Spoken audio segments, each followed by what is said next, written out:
मनुष्य का व्यक्तित्व पारिवारिक संस्कारों से महान बनता है। भारत के वर्तमान प्रधानमंत्री की माताजी द्वारा अपने पुत्र को दिए गए संस्कार इसका प्रमाण माना जा सकता है।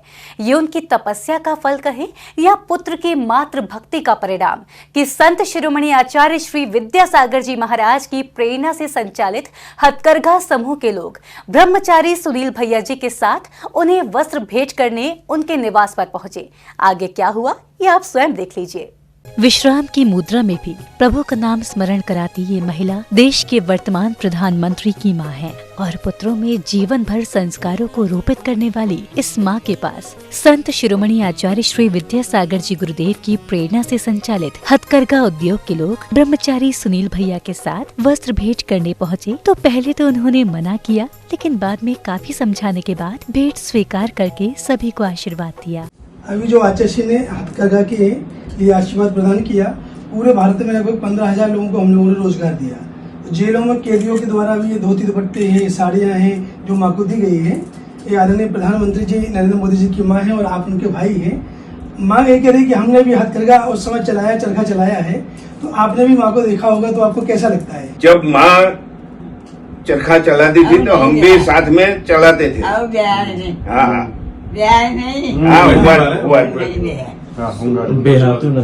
तब हम माँ के साथ में ही चरखा चलाते थे।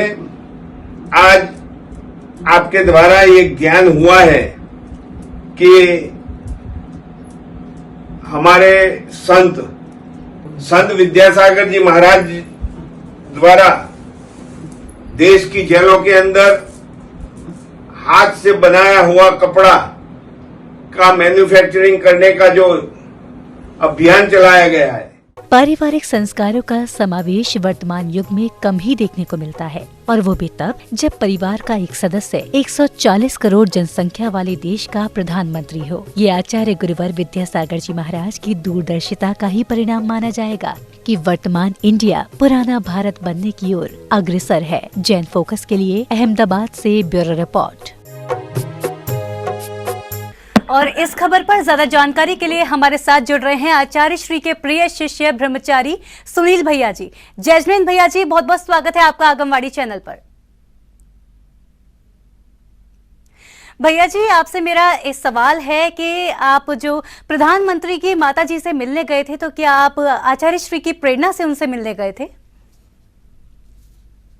अहमदाबाद गए थे अपने काम से। वहाँ पर हथकरघा का एक शोरूम खुला है। जी जी। अपनापन ब्रांड जिसका नाम दिया अपनापन। किंतु वहाँ पर प्रधानमंत्री मोदी जी वहीं पर थे जी, और उनके जो भाई प्रहलाद पटेल थे, तो जहाँ पर हम लोगों को शोरूम खुला है वो वहाँ पर मिल गए जी। तो उन्होंने कहा कि मेरी माँ ने भी चरखा चलाया है और हम लोगों ने भी चरखा चलाया है। तो हमने कहा आपकी माँ कहाँ पर है? तो उन्होंने कहा माँ यहीं पर है। जी जी। तो उन्होंने कहा चलो माँ से मिल के आते, उनसे पूछते हैं जाकर के। तो हम लोग मिलने के लिए फिर वहाँ पर गए उनके पास में।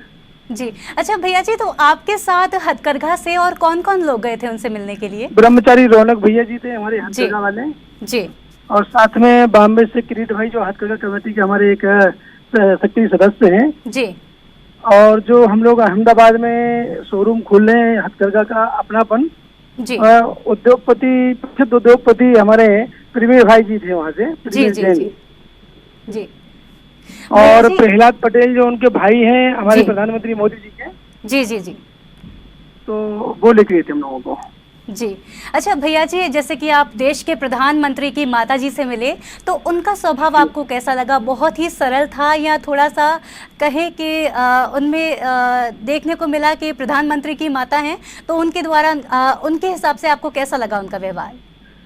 जब उनके पास हम लोग पहुँचे जी, और उन्होंने जिस तरीके से हम लोगों से बातचीत की, तो हम लोगों को लगा कि माँ का मातृत्व क्या है वो समझ में आया। उन्होंने अपने बेटे की तरह हम लोगों के लिए, और जब बताया गया कि ये विद्यासागर महाराज जी की शिष्य हैं जी, और हथकरघा के लिए इन्होंने बहुत कुछ काम किए हैं और अभी जेलों में भी कैदियों के लिए कर रहे हैं। जी जी जी। तो माँ से फिर हमने पूछा, तो माँ एकदम से बोली हमने भी चरखा चलाया है जी। तो हमने उनसे पूछा आपकी उम्र क्या है? बोले उन्होंने बताया 99 वर्ष की उम्र है उनकी। तो हमने कहा जब आप चलाते थे हथकरघा चरखा चलाते थे कैसा लगता था? हम बहुत स्वस्थ थे, बोले इतनी उम्र है हमें उससे मिली। जी हाँ जी, वाकई में भैया जी, महाराष्ट्र का जो प्रयास है हथकरघा केंद्र का, हथकरघा के कपड़ों को और भी ज़्यादा प्रमोट करने का, इसके साथ ही वो कैदियों को स्वरोजगार भी इससे मिलता है, वाकई में ये प्रयास बहुत ही सराहनीय है। भैया जी, आपसे जानना चाहूँगी कि अभी आप जैन फोकस कार्यक्रम में जुड़े हुए हैं, तो इसके द्वारा क्या कोई संदेश आप देना चाहेंगे समस्त जैन समाज को?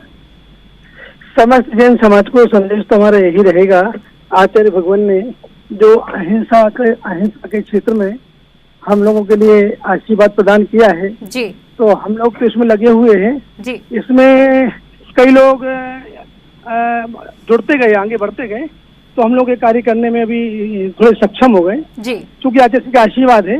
और यदि पूरी जैन समाज इस संकल्प ले ले कि हम अहिंसा के क्षेत्र में आगे बढ़ेंगे, महावीर भगवान के सिद्धांतों को, अहिंसा को अपनाएंगे, तो कम से कम अपने घर में एक वस्त्र हथकरघा से बना हुआ यदि लेना प्रारंभ कर दें, जी, घर में पानी छानने का अपना कपड़ा होता है, मंदिर में जो प्रक्षाल करने का कपड़ा होता है, और अभिषेक के प्रक्षाल के जो कपड़े होते हैं, जी, और आहार दान देने के लिए जो साड़ी होती है, और अभिषेक करने के लिए धोती दुपट्टे होते हैं, जी, हर जी, मंदिर में यदि ये प्रारंभ हो जाए जी, तो हमारे ख्याल से ये इतना आगे बढ़ जाएगा कि आचार्य भगवान की भावनाओं को हम लोग पूर्ण कर सकेंगे और बिल्कुल अहिंसा का प्रचार प्रसार बहुत जबरदस्त इस भारत के अंदर होगा। जी बिल्कुल भैया जी, मैं आपकी बात से पूर्णतः सहमत हूँ, क्योंकि इस तरह से जब हम कपड़े खरीदते ही हैं तो क्यों ना हथकरघा से खरीदे, जिससे कुछ लोगों को रोजगार भी मिले, इसके साथ ही आचार्य श्री का जो सपना है वो भी साकार हो पाए।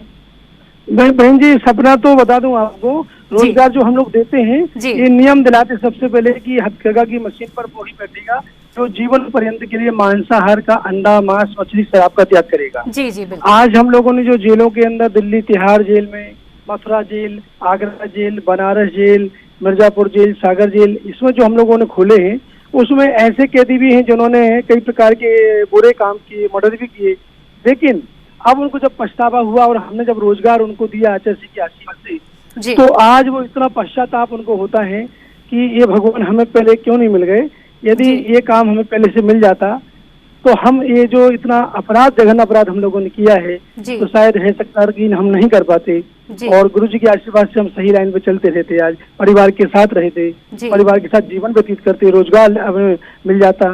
तो ये आचार्य भगवान का आशीर्वाद रहा कि हम सबसे पहले उनको अहिंसा का नियम दिलाते हैं, शाकाहार का नियम दिलाते हैं। तो आज जितने भी कैदी हैं जी, वो कैदी लोग भी अपने परिवार दिलाते हैं, क्योंकि कैदी का, बंदी का ज्वाइंट खाता खुला परिवार के साथ जी।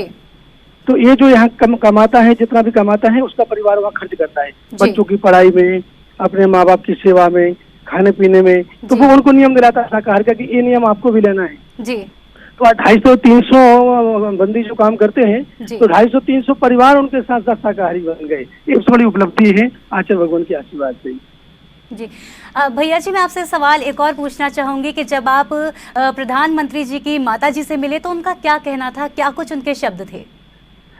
उन्होंने ये कहा था कि हमने चरखा चलाया है स्वयं और बहुत आनंद आता था, और वो समय था जब हमारे जमाने में हम लोग चरखा चलाते थे तो हम लोग हथकरघा के ही कपड़े पहनते थे, शुद्ध कॉटन के कपड़े पहनते थे और हम लोग स्वस्थ रहते थे। लेकिन जैसे जैसे समय बढ़ता गया हम लोग जो ये मटन टैलों से बने हुए लिपटे कपड़े पहनने लगे तो हमारे शरीर में बीमारियां आ गई, और आज वर्तमान में होता 40-50 साल का होता है और मर जाता है।